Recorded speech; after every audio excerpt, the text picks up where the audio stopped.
Right now at noon, 2 investigations underway into 2 deadly plane crashes. Both happened last night. In Merritt Island, a small plane went down just feet from a home. Both men on board were killed. Then a Cessna 172 burst into flames while trying to take off from Daytona Beach International Airport, also killing both on board. Good afternoon, I'm Stuart Moore. We have reporters on both scenes happening right now. West 2's Dan Billow is live in Merritt Island, and Dave McDaniel is on the scene of the crash in Daytona Beach. We want to start with Dan, where investigators are on the scene. And Dan, what kinds of things are they looking at to find out the cause? Well, Stuart, an investigator is going to take a good look at whether the plane ran out of fuel before spinning nose down right back here about an arm's length from a house.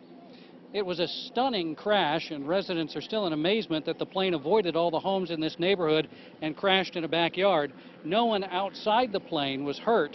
Now, there seems to have been no fuel spilled and no fire, which a local aviation expert and pilot says strongly suggests the plane may have run out of fuel.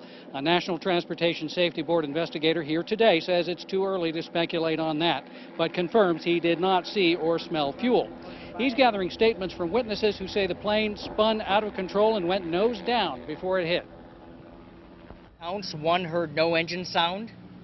A witness described to law enforcement observing the airplane enter what was described as a spin or pitch down in a nose-low attitude and impact the ground adjacent to a house. Getting some stuff done, just let the dogs in from out back, went inside, shut the door, and all of a sudden I heard a boom crash. The house shook.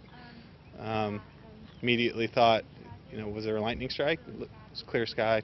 Didn't, think that. And then I went out in the garage and I looked.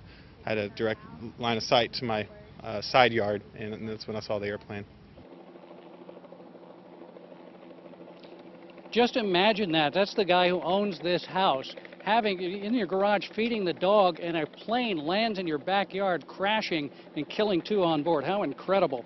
On board the plane were John Kish and Kenneth Marks of Merritt Island. Investigators say Marks was interested in buying the plane from Kish, and the 2 were making a test flight.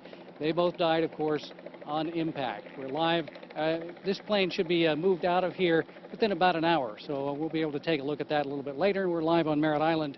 Dan Billow, West 2 News.